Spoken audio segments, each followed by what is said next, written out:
윤영방황. 알프스에서 행방불명됐던 등산가가 13일 만에 극적으로 구조됐다.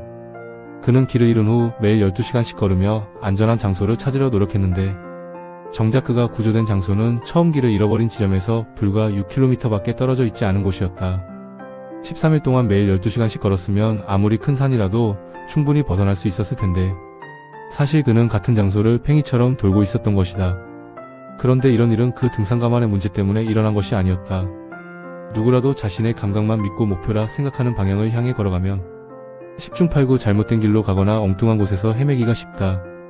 그런 일이 벌어지는 이유는 윤영방황 또는 환상방황이라는 현상 때문이다. 이 현상은 큰 숲이나 사막 또는 설원지대에서 길을 잃은 사람들에게도 나타난다. 실제로 독일 막스 플랑크 연구소의 잔 소우만 박사팀이 이와 관련된 실험을 했다. 연구팀은 위성항법 장치를 몸에 부착한 참가자 6명을 숲속에 떨어뜨려 놓은 후 목표 지점을 찾으라고 지시했다. 참가자들은 해가 보일 때는 똑바로 나아갔지만 태양이 구름 뒤로 숨어버리거나 어두운 밤에는 곧바로 방향을 잃고 헤매기 시작했다. 일부는 원을 그리며 걷다가 출구를 지나치기도 했다. 실험은 사하라 사막에서도 이어졌다. 참가자들은 사막에서도 해나 달이 보일 때는 똑바로 걸었지만 구름에 가려지면 곧 방향 감각을 잃었다. 그리고 숲과 사막에서 원을 그리며 걷고 있으면서도 목표 방향을 향해 똑바로 걷고 있다고 착각했다. 하지만 이런 거창한 실험을 하지 않고도 우리는 이 현상을 확인할 수 있다.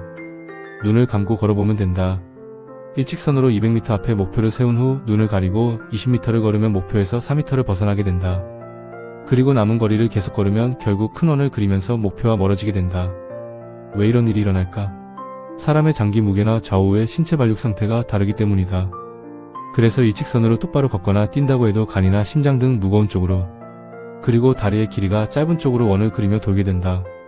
윤영방황에서 빠져나오는 가장 확실한 방법은 우리의 장기 무게나 좌우 신체의 발육 상태를 동일하게 만드는 것이다.